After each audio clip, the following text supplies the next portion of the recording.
women in particular get very mixed messages about power. We don't have a lot of training about how to hold power, how to embody grounded power, how to be in power. We're socialized to something I might call the twin tyrannies of pretty and nice. So many girls and women get the messages that we need to be nice enough and pretty enough. But how do those things relate to holding power? If we don't soften our authority with nice and pretty and warm and kind, we risk being ignored. But if we hold authority, we risk being punished. So it's a double bind kind of situation. Stepping into visible authority can feel like stepping outside the very traits that have earned us social approval. When we stop apologizing for being empowered, I think we begin rooting in. We begin grounding our capacity in our own knowledge, right? Our own understanding that we deserve to be there. I think that there is something about learning how to be in brave spaces rather than expecting spaces to be safe. So I invited Dr. Wadsworth to come talk to us today about power and being a woman. I think women in particular get very mixed messages about power. And I think part of that is that the way in which we're socialized towards certain gendered aspects of approval can come into conflict with actually holding power in healthy ways. Do you remember a few years ago when everyone was talking about the book Lean In? Do you remember that? Sandberg's book about women and ambition in the corporate environment and kind of moving up the corporate ladder. Right. That was a moment when we were paying attention to how women hold power and what they can do to be in positions of power and how they get penalized for certain kinds of ambitious pursuits that men wouldn't get penalized for. It drew a lot of attention, but it set the table for a conversation and assumed that table was the one we all wanted to be at. So a lot of our conversation has focused on like breaking glass ceilings. And it's focusing on kind of vertical, hierarchical, male-dominated systems and not critiquing those systems too much. The idea of having a seat at the table. But we don't have a lot of training about how to hold power, how to embody grounded power, how to be in power. There are a lot of leadership coaching seminars and trainings about how to move into different positions, but then how do we hold it if we have it? And what are our values around it? How do we hold it in grounded ways, not toxic ways, or power with and power within rather than power over in different contexts? So that kind of complicates things a little bit. How has our culture in the U.S. tended to think about women in power? We have tended to measure women against male standards for holding power, and then either find them wanting or find them exceptions to the rule.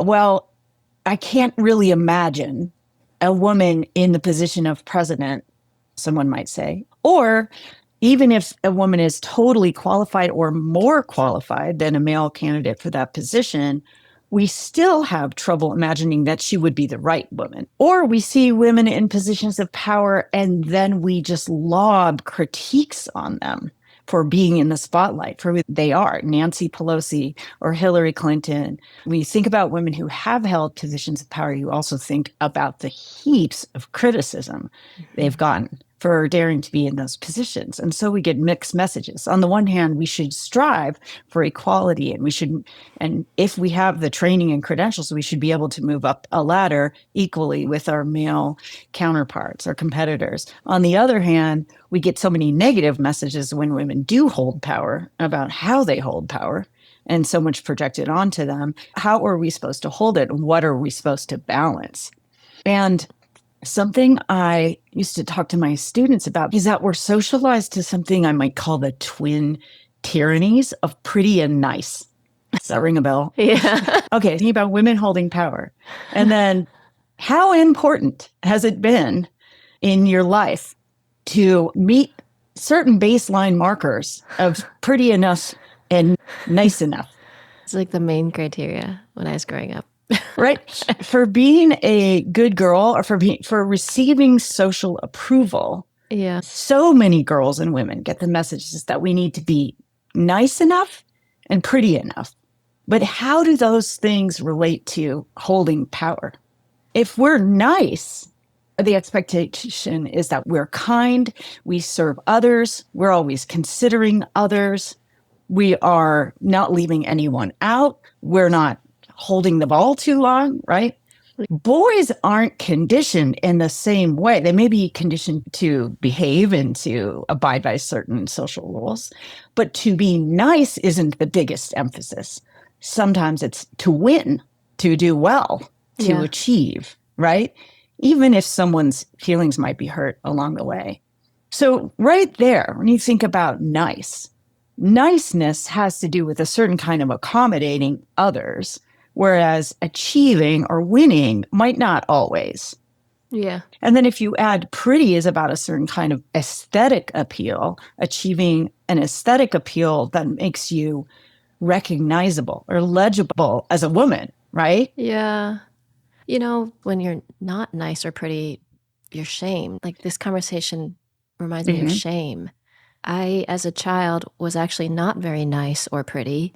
I was ashamed. You learn how to be nice. Disapproval. Yeah, disapproval. You Yeah. learn how to be nice. You learn how to try and look pretty. And then in the process of that, I felt like I lost some of my power because I couldn't just be myself and Right. just say and express myself as I was. Right. That shame is a kind of social disapproval that says, don't be too much. Yeah. And make yourself appealing to others in your personality and your appearance. Think about other people first. And that's not necessarily going to equip us for holding power. Not even that power has to always be power over, but even power with, to stand in the force of yourself in your full capacity. We've talked on this series about power being fundamentally capacity. To really know your capacity and stand in your capacity means having to test it, and test it sometimes with others and against others. Mm-hmm. And pretty and nice can work against the grain of that, or at least the social approval that we're trained to seek can work against that.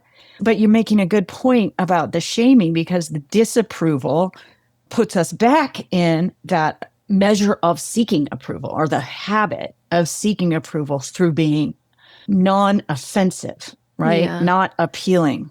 You don't want to be considered selfish either. Like I was considered too selfish, you know, if I wasn't nice, there was, oh, you're selfish. Right. Yeah. And I don't know that in general, that stigma is as baseline common for boys and men as it is for women. It can be, for sure, but it is assumed for girls and women that we are given those messages that if we're going to be good at something, and if we're going to be better than anyone in our class at something, we better also be nice and ideally pretty, or at least pretty enough. So in a way, that lays the groundwork for permission to hold power. Okay, if I'm gracious and a good hostess and know how to hold myself, if I'm polite in the way I approach people, if I look nice enough, then maybe I can lead the room, lead the group, right? Mm-hmm.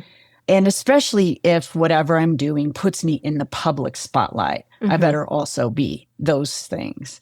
So that's the femininity paradox. This is the kind of insight that the culture often rewards us, women and girls, for traits that make visible leadership harder. So we're being agreeable, being non-threatening, being pretty, being accommodated. We're rewarded for that, right? But those are harder things to hold while also holding leadership, or they can be. So stepping into visible authority can feel like stepping outside the very traits that have earned us social approval. It feels like breaking that thing that we've had to learn how to do. As I stepped into more power, I became afraid of being too powerful. And then afraid of losing something, or afraid of gaining something. It's just uncomfortable to have power as a woman. It's like a hot potato. Definitely, as we step into power, we run the risk of social judgment and disapproval for entering into that space. I'm thinking about a small, superficial thing that a lot of women have to do or had to do in my field when I was in higher education. A lot of male professors who dress really pretty sloppy. They just come in jeans and a t-shirt and teach their class, and no one thinks anything of it.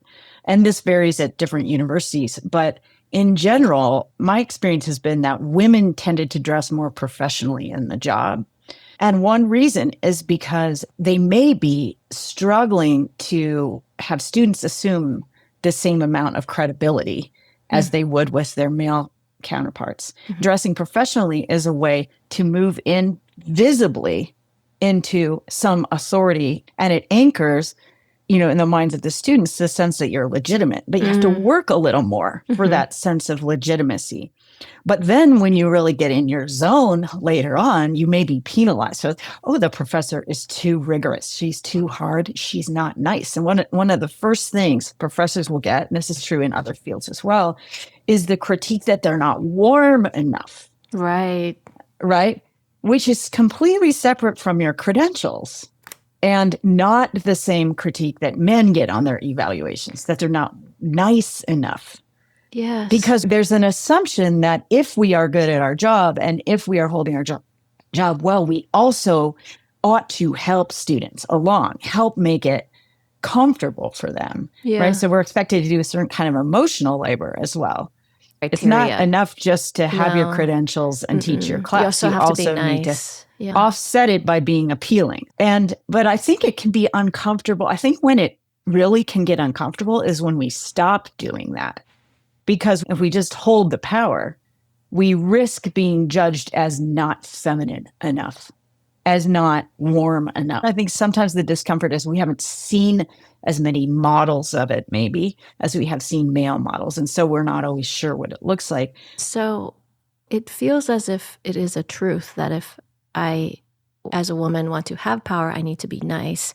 Because if I'm not nice, then people would disapprove and then my power would be taken away. So in that sense, is it a truth? I think it's a social truth. That's a very real expectation, and that there will be a cost for not performing that. Right. Yeah. And women have to learn how to navigate the cost of being visibly empowered. For one thing, it's managing other people's comfort. When we enter power, we end up managing other people's comfort. True. We have to learn how to not seem to threaten the larger power structures and to manage other people's comfort. And we end up spending quite a bit of time doing that. And this is true for minorities. For people of color in normally white dominant, institutions as well. There's parallel. So of course it's compounded if you're also a woman of color or come from a different class background, right? So it's like if we don't soften our authority with nice and pretty and warm and kind, we risk being ignored. But if we hold authority, we risk being punished. So it's a double bind kind of situation. And I think this is the paradox at the heart of women in power, or the feminine paradox, is that double bind. There's a risk either way. We step all the way into it, right? Then we're the target of criticism, or we feel threatening to someone else's domain, or we don't step all the way into it and we're not seen as powerful. All the gay women I know who have been in positions of real power and authority, who are more masculine in their appearance. Yeah. And it's not that they became more masculine to have more power. It's just that they were tended to not naturally fit into that femininity template.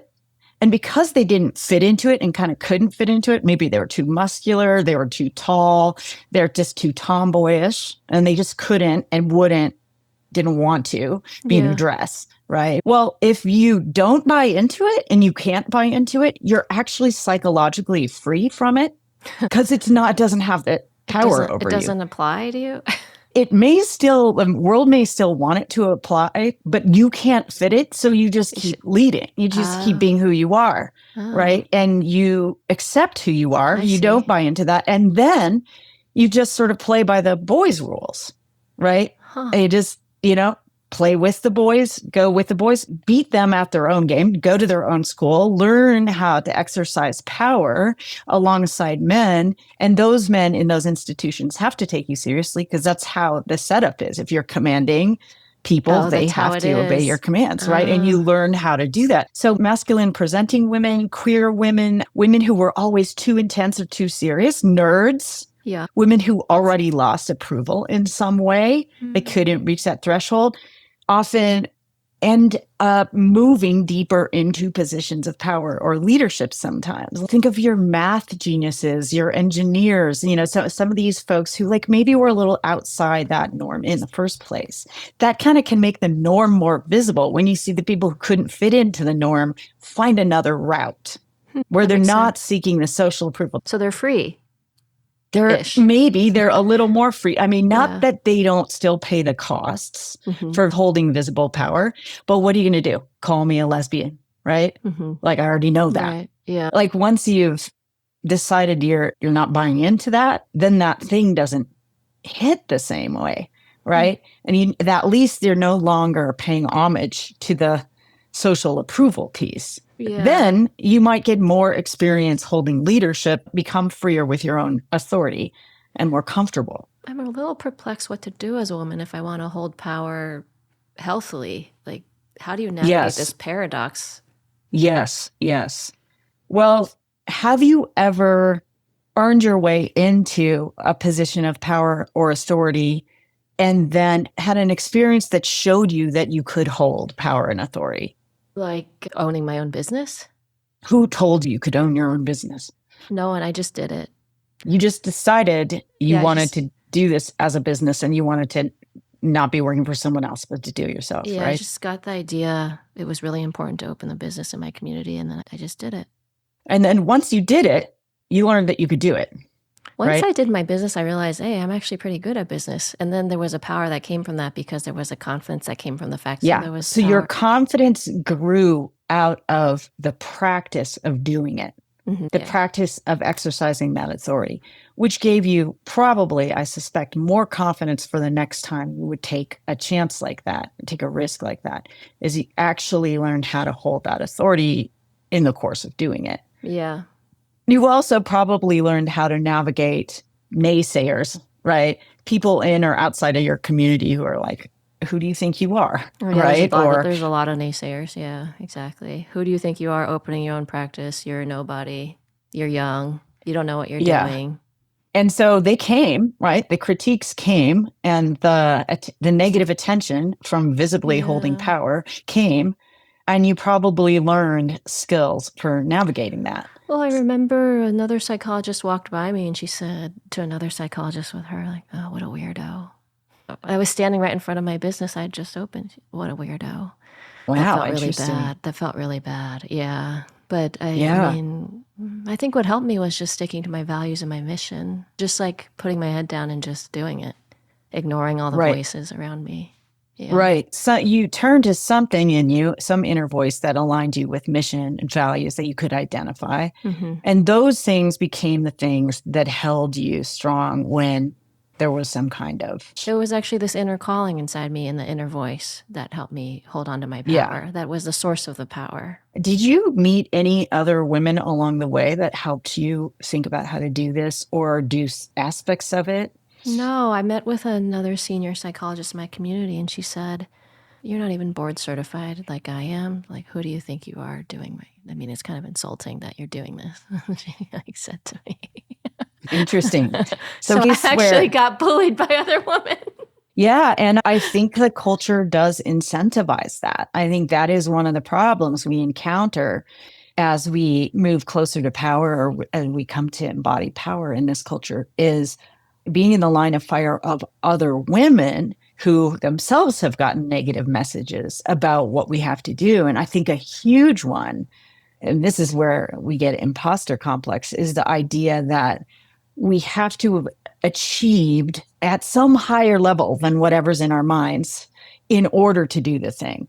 Like an idea that we have to garner more credentials and achieve more before we do something. And often that's internalized by not seeing many examples in the fields we're looking toward and thinking, well, maybe it's because we haven't garnered enough achievements to be able to do that. And then we self-censor. And then when someone leaps over that and just says, oh, I'm doing it because I'm doing it, we think, wait, you've broken a rule. You haven't done all the things you're supposed to do to get to this, right? Right. And you could see that in the case of, if you go back to like our presidential elections and you think about the qualifications of the women who have run for office, they're quite high, right? Having served in multiple elected offices, including the Senate, having served in as the Secretary of State in the case of Clinton, having served as an attorney, right? Like the Attorney General. And then a man comes forward with none of that, never elected into office, no background in politics, no background in law, no legal degree, none of those things, just leaps forward into the election, into the campaign, and puts the lie to the story, right? Like you actually don't have to do all that, but we've been playing by a certain set of rules and thinking we do, thinking we're an imposter if we don't.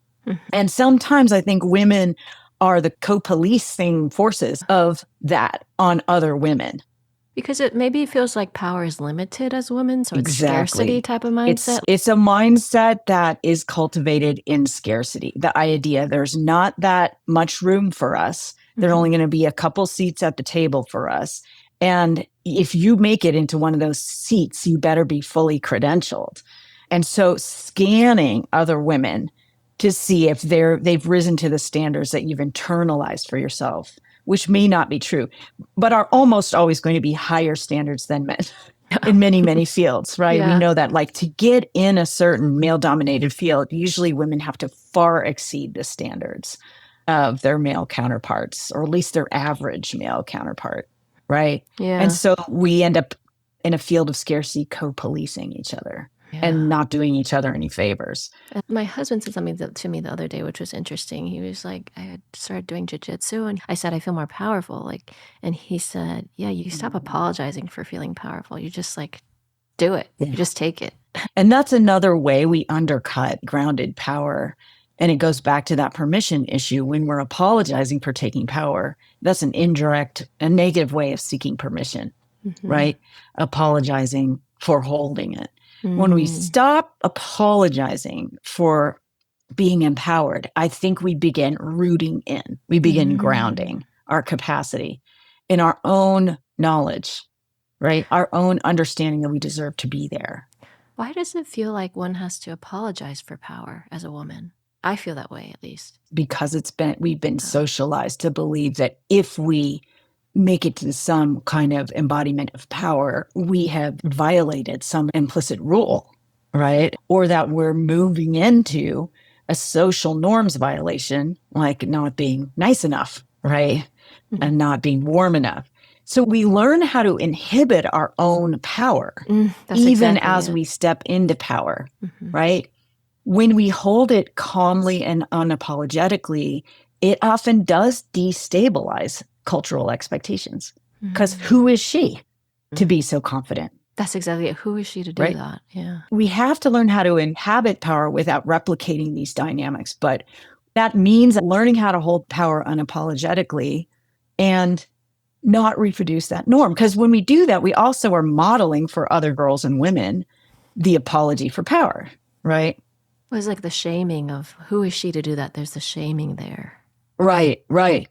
And it's not even because the power you're holding is extreme. You just own a business. But it's because in doing so, you somehow seem to have not sought enough permission. And it's like that seeking permission culturally is a bottomless pit. There's never enough permission we can seek. You know, in my time growing up, Hillary Clinton was probably the most demonized woman in the United States for decades, at least for a portion of the country for whom her holding power was seen as anathema, you know, like against their values. And there was this moment where some press person asked her about baking cookies. And she was like, I'm not baking cookies. I'm working on the healthcare problem. Right. And then she got stigmatized all over again, because then it seemed that she was rejecting the art of baking cookies, rejecting something about ordinary women. And so she just became this endless target point for projections about how a woman's supposed to hold power. And it seemed like she could never win. So as a Right. woman in power, are you just supposed to sit with that? Just to be with all of that criticism and the shaming? Yes, I think you're expected, the culture expects you to sit with that and to sit with it graciously. Interestingly, if you take someone like Clinton, first she got critiqued for like riding the coattails of her husband's power because he won the presidency, even though she was a very established person and she had gone all the way back to like Nixon politics and working as an intern and things like that. But then when she earned her way into elected office, then she was criticized still. And when she moved all the way up into the Secretary of State position, when she went to the UN's first convention on the status of women, that was a really big deal. And that worked against her as well, because on the one hand, she was helping women. On the other hand, that made her a feminist. That made her a target of suspicion. But, one time I actually saw her interviewed just a few years ago, a one-on-one interview on stage at my university.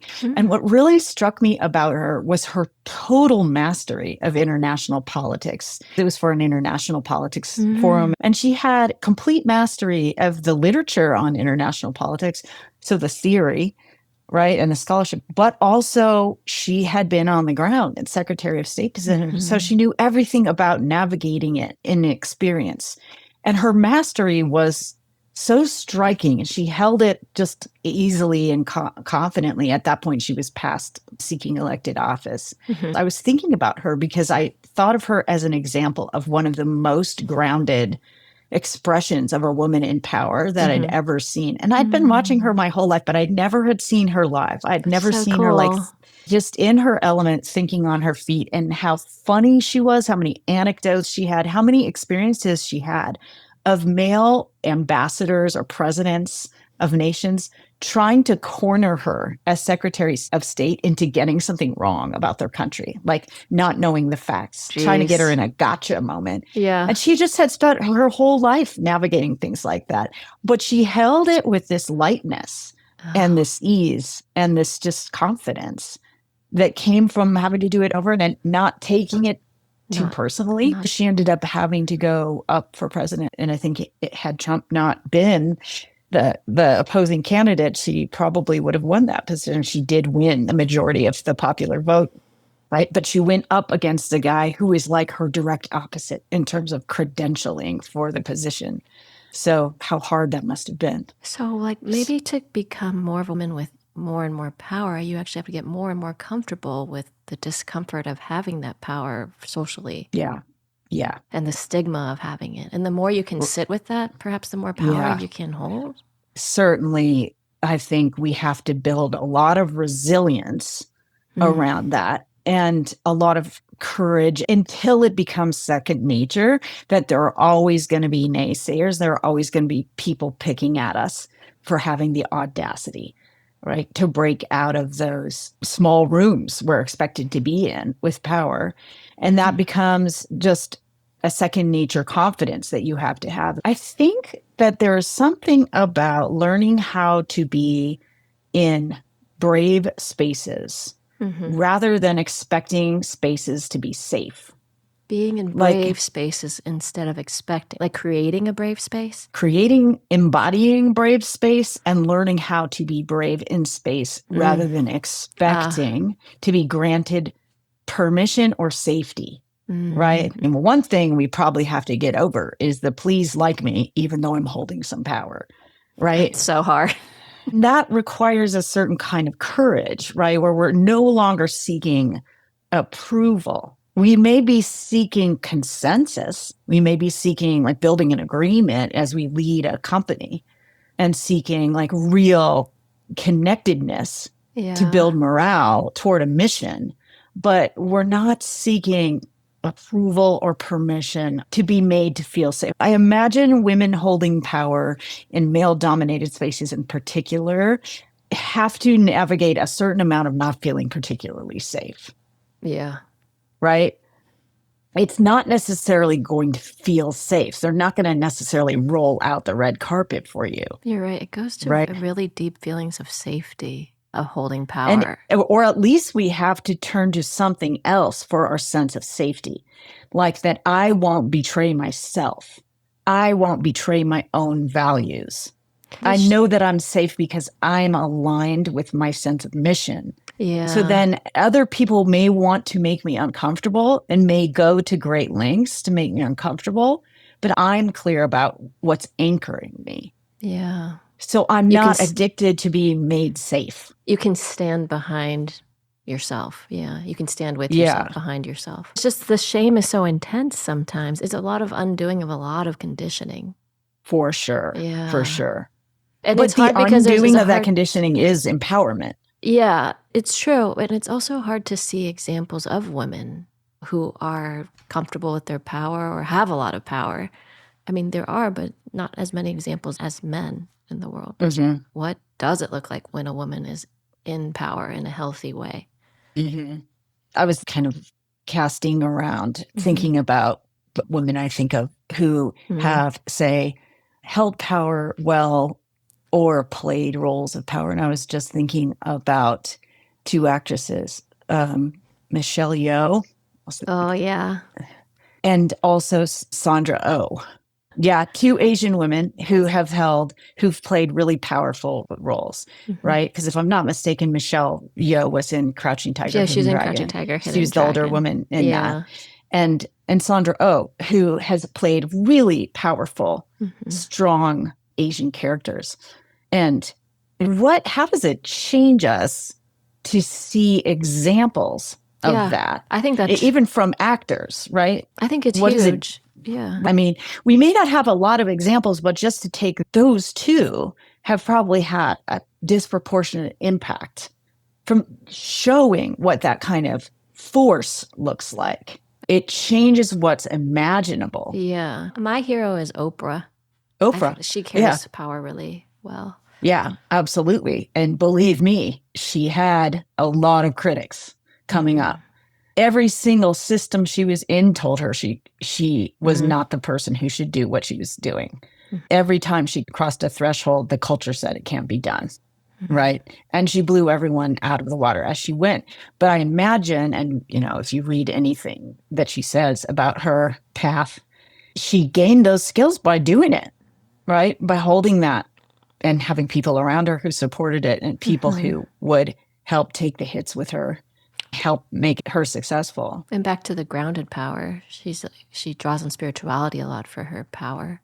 Absolutely. She has something else that grounds her, a set of values, a set of practices, right? Spiritual anchoring. Surely that makes a difference in a world that's never going to lay out the red carpet for you. So as women, we need to really rely on an inner power to navigate this society and world.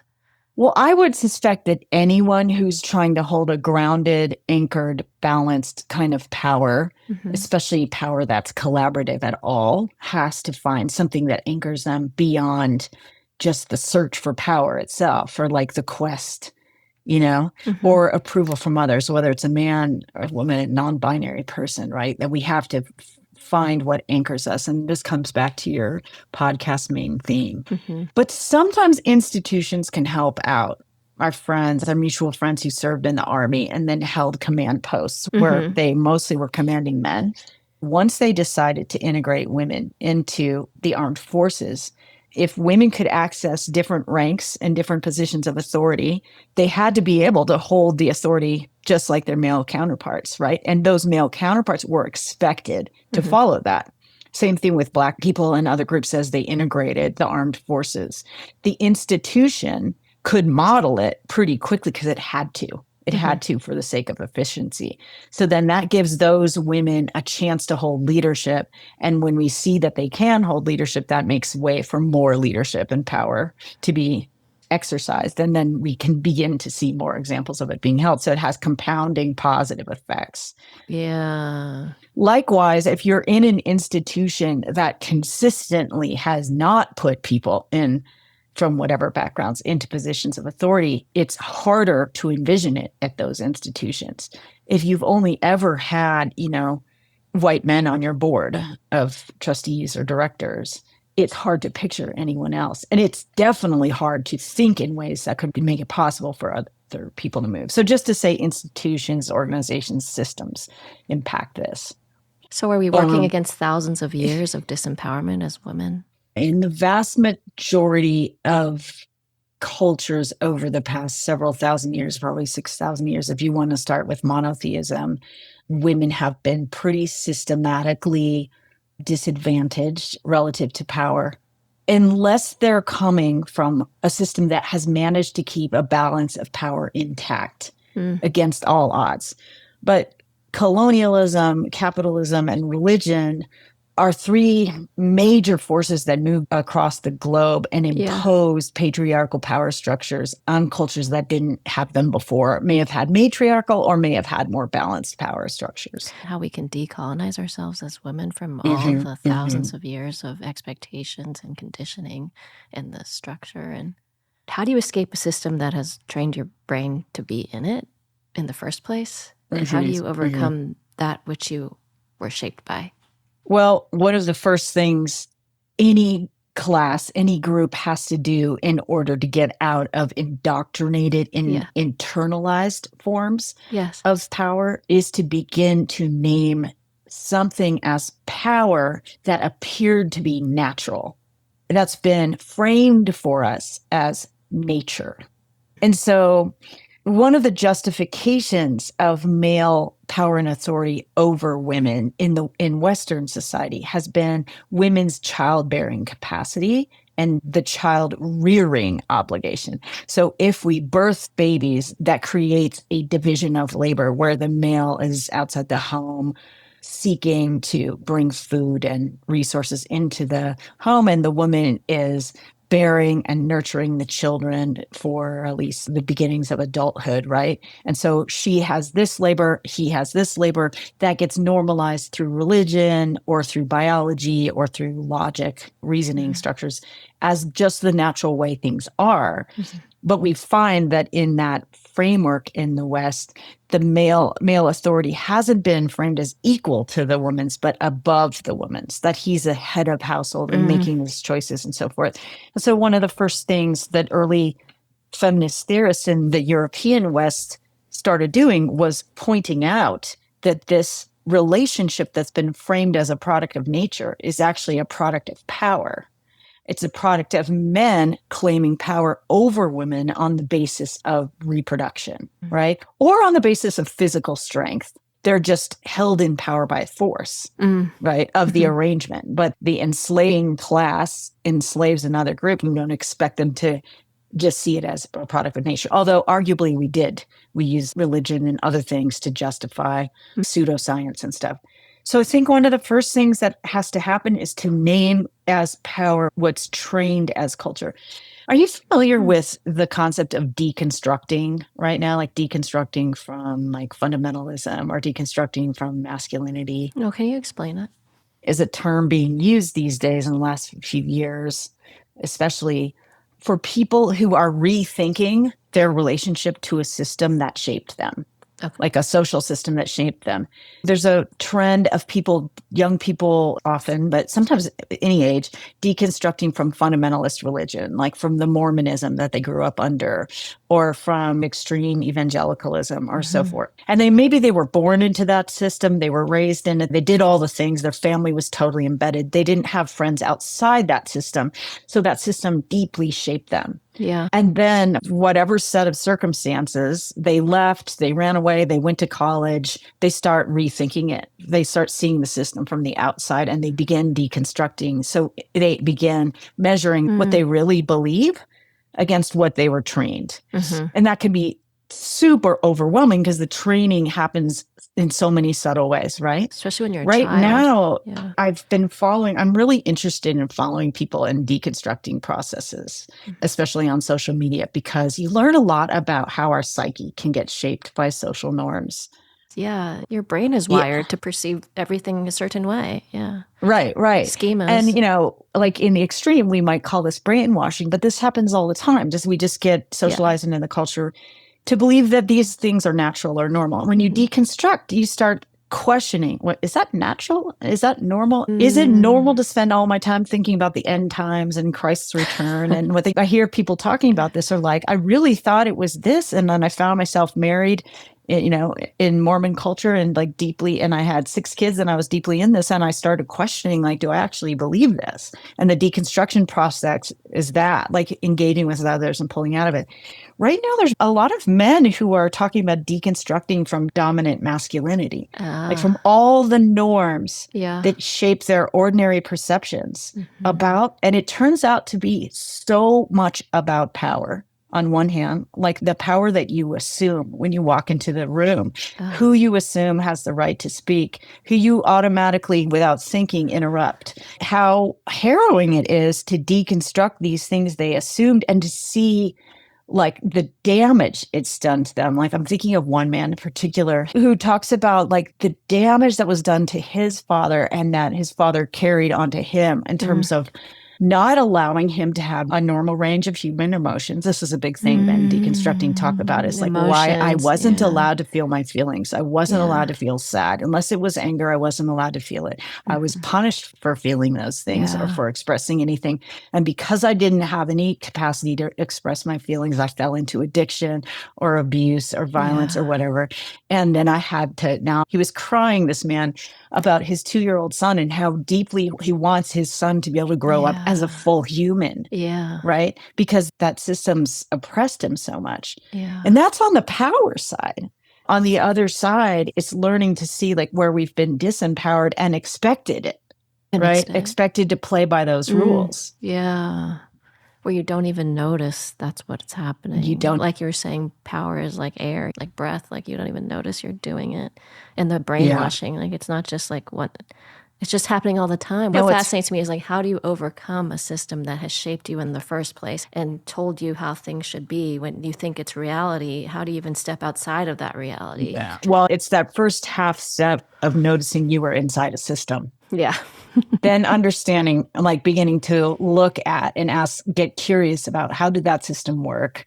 How did it hold me in power? What assumptions did it really care about that I kept, that I performed? Where was there wiggle room? Where was there not? And what happened when I started thinking differently, when I started seeing it differently? But a lot of these things are invisible, right? Because privilege is invisible to the privileged. We don't know we have it. And so it can take a while to see it. But also subordinated status can be things we internalize too. So we trap, what does it mean that we do that? I guess we trap ourselves within the system. Well, I think we can just get trapped in the system till we start waking up. And then we have to turn to often other people who've been waking out of it and learn from them and build allies and all of that and figure out what is our sense of ourselves really going to be grounded in. If we're letting go of the way we've been trained, then what do we want to ground back in? What actually matters to us? What would you say that each of us can do to create a world where each of us could be more in our grounded power, regardless of our gender?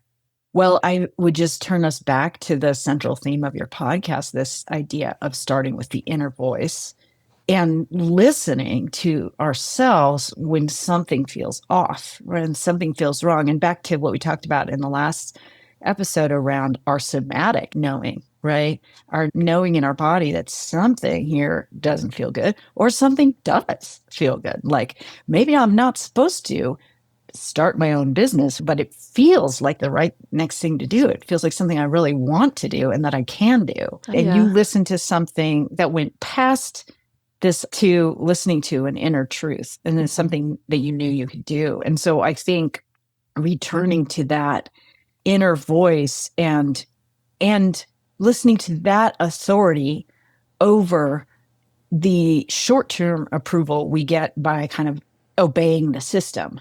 Because always following the inner authority is going to have a feeling of a greater reward a greater than meaning or purpose. Swallowing something inside for the external reward, right? But also, I think we learn a lot from watching other people defy expectations, right? That the society, the culture, whatever it is, the family system has set for them, and thinking about okay, how were they able to move past that? Like, how Yeah. were they able to break past that into this? Yeah, What are no, they doing that feels different? Yeah. And I think the thing we haven't fully dug into, and we don't have to in this episode, but is the question of like, it's one thing to gain access to power in a system we didn't create. But if we do that at the expense of our own values, like compromising something within to do that, is it really worth it?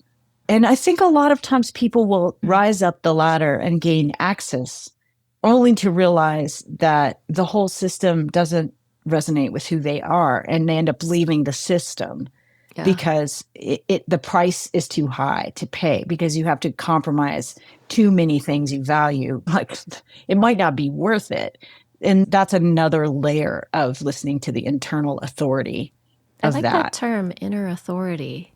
Yeah. Oh, I love The that inner term. authority. Yeah. And what is, I think authority is adjacent to, but related to power. And authority has something to do with responsibility, like a chosen responsibility. And we're the author. It has author, like we're owning something about it, right? And so if I stand in my full authority to make decisions for my life, I remember that I'm the author of my life. It's mine. I get to choose, right? And I'm going to own the consequences for making my own decisions. So that's not just saying like, I want a piece of this pie or I want a place in your system. Right. But I'm listening to my own inner authority around what's aligned for me. And that's deeper, more anchored kind of power, isn't it? Gosh, yeah. I mean, I can feel it as you talk, this inner authority, that kind of energy. I can feel It's it in my got a own... more resonant sound Yeah. than power itself, doesn't it? It has Because that grounded feeling in it. I think because we're talking about owning it in ourselves, we're talking about Yeah. really standing in it. And I think we talked last time about like public speaking has been a place where I have felt a sense of grounded power. And a lot of it is about knowing I've crafted this. I've thought through every piece of this. I really own this. This is mine. And I'm offering this. People don't have to agree with me, but I fully know what it is. I'm the full author of it. Right. And so when I deliver it, I'm delivering something I made, something that's mine.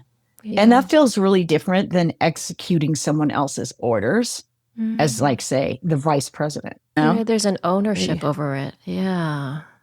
And I think it can be hard because most of us work for organizations or institutions to get that feeling because we're working in a system we didn't create. Yeah. And maybe we don't always agree with. So we're in a constant negotiation and maybe a certain amount of compromise. But then we can ask, well, where in my life can I really own my own decisions and my own power and my own choices, whatever it is? Like a self-ownership. Yeah. Like maybe at the end of the day, I can come home and create something that really is mine, or I'm growing a garden and I designed it from beginning to end. It's mine. What would you summarize that each of us could really think about when it comes to helping each other hold power? One is, what values are anchoring our relationship to power? And one deep value could be something like collaboration, that working with others to create something larger than the whole, larger than the sum of its parts. Sorry. Right. Another thing is, are we getting stuck in a loop of seeking permission to take space or to use our voice or to occupy power? And how can we release that approval seeking, permission seeking stance to power, which is always going to be a little bit compromised, right? Because it actually puts the power in the other to approve me before I take space. Makes sense. Yeah. Right. How do we understand what some of the costs will be of visibly holding power and be willing to bear those costs? Everyone before us who we admire has done that, right? Whether it's early civil rights movement leaders or early feminists or early members of whatever our ethnic background is who held power, they all had to find ways to navigate being cut down, right? And so how do we build resilience around that? And How do we stop kowtowing to the permission economy? Right. Yeah. But also, I think seeking out role models, seeking out like accountability partners, collaborators, other people who are navigating this stuff who can help us negotiate it and support us when it gets rough, and deconstructing our relationship and maybe our investment sometimes in some toxic systems of power, right? That might have rewarded us. So I really want to thank you too, because I think about how you hold power. It really inspires me and makes me more comfortable holding power. Something about the way you embody it. So thank you. Thank you. I'm learning every day also. Yeah. But thank you for talking with us about power today. It's really, really helpful to think about all these things and how challenging it is. If you'd like to support the show, the most helpful way would be to subscribe on Apple Podcasts or YouTube or Spotify. It would just be awesome if you could also share an episode that you found helpful with a friend. That would help spread the word about Inner Calling and helps us make the show better for you each time. Thank you for joining me today. I hope you have a beautiful day.